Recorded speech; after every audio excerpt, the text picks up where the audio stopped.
मौलिक संख्या क्या कहा जाए?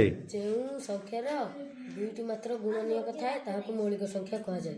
ଯୋଗ୍ୟ संख्या क्या कहा जाए? ଯେଉଁ ସଂଖ୍ୟାର ଦୁଇରୁ ଅଧିକ ଗୁଣନୀୟକ ଥାଏ ତାହାକୁ ଯୌଗିକ ସଂଖ୍ୟା କୁହାଯାଏ। परिपूर्ण संख्या क्या कहा जाए? ଯେଉଁ ସଂଖ୍ୟାର गुणनीयक मानकर ଗୁଣନୀୟକ ମାନଙ୍କର ସମଷ୍ଟି ତାର ଦୁଇ ଗୁଣ ତାହାକୁ ପରିପୂର୍ଣ୍ଣ ସଂଖ୍ୟା କୁହାଯାଏ। युग्म संख्या ଯୁଗ୍ମ ସଂଖ୍ୟା ଯେଉଁ ସଂଖ୍ୟାର ଦୁଇ ବିଭାଜ୍ୟ ତାହାକୁ ଯୁଗ୍ମ ସଂଖ୍ୟା କହିବେ। अयुग्म संख्या क्या कहा जाए? ଯେଉଁ ସଂଖ୍ୟାରେ ଦୁଇ ଛିଡ଼ିବ ନାହିଁ दुई द्वारा विभाज्य नुहे जो संख्याटी ବିଭାଜ୍ୟ ନୁହେଁ ଯେଉଁ ସଂଖ୍ୟାଟି ତାହାକୁ ଅଯୁଗ୍ମ ସଂଖ୍ୟା କୁହାଯାଏ। केतोटी 1 रु 100 मध्य केतोटी मौलिक संख्या अछि?